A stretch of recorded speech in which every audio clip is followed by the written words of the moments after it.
औज़ुबिल्लाहिमिनश्शैतानिर्रजीम बिस्मिल्लाहिर्रहमानिर्रहीम। अस्सलामुअलैकुम ख़वातीन हज़रात, मैं हूं आपका होम्योपैथिक डॉक्टर रिजवान साकिब और आपसे मुखातब हूं शमा होम्यो क्लिनिक लाहौर पाकिस्तान से।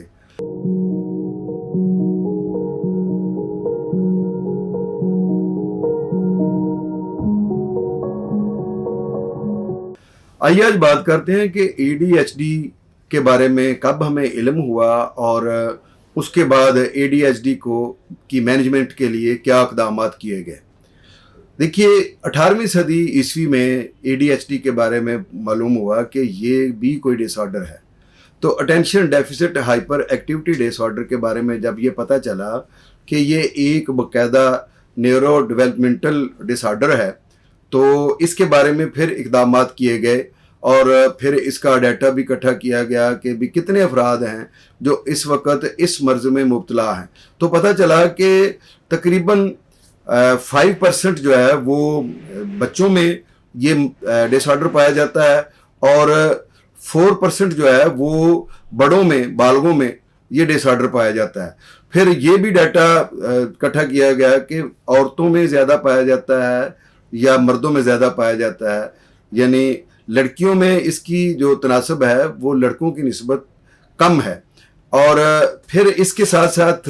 ये भी मालूम हुआ कि ऑटिज़म डिसऑर्डर, जिसको ASD हम कहते हैं, तो वो भी और ये भी और दीगर जो न्यूरो डेवलपमेंटल डिसऑर्डर्स हैं उनका आपस में बहुत लिंक है। बाज़ औक़ात ये होता है कि ADHD वाला बच्चा जो है वो ASD भी होता है और बाज़ बालक जो हैं वो बाइपोलर भी होते हैं और उसके साथ ये है कि उनको ADHD भी होता है। इसके अलावा भी बहुत सारे जो दीगर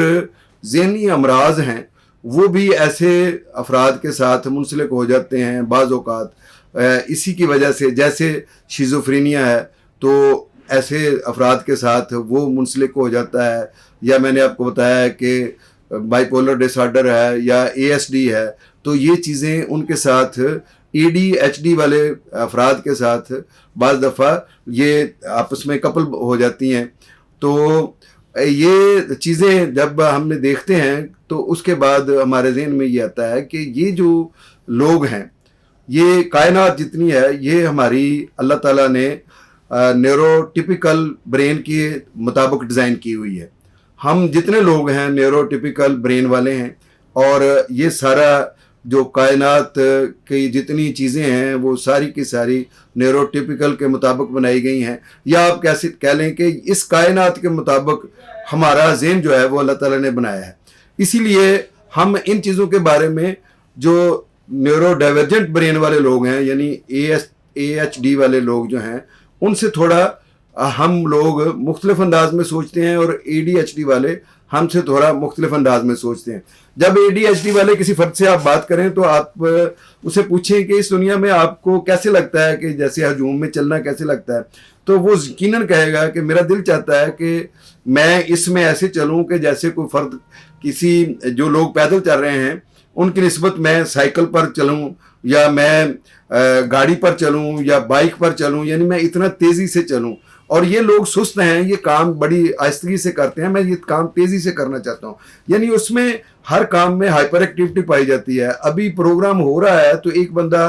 कुर्सी से उठ जाता है जो ही कोई वो ये इस तरह का फिक्रा सुनता है कि जी इसके बाद हमारी जो अगला सेशन है वो इस हवाले से होगा, अभी वो बात मुकम्मल भी नहीं किया है, तो ये फ़र्द जो ADHD का हामिल है वो जल्दी से उठ जाएगा, यानी उसके अंदर एक बेताबी पाई जाती है। इसके अलावा ये है कि वो यकसुई से किसी बात को ना तो कर पाता है ना सुन पाता है, लेकिन इसके बावजूद ऐसा नहीं है कि उनका ब्रेन कोई बड़े काम नहीं कर सकता। अगर ऐसा होता तो ADHD के लोग जो हैं वो बहुत बड़ी बड़ी इजादात उन्होंने की और बहुत सारे कारनामे अंजाम दिए। तो इसका मतलब बिल्कुल ऐसा नहीं है कि ये जो ADHD के हामिल अफराद हैं वो दुनिया में कोई बड़ा कारनामा अंजाम नहीं दे सकते हैं। वो यकीनी बात है कि अगर उनके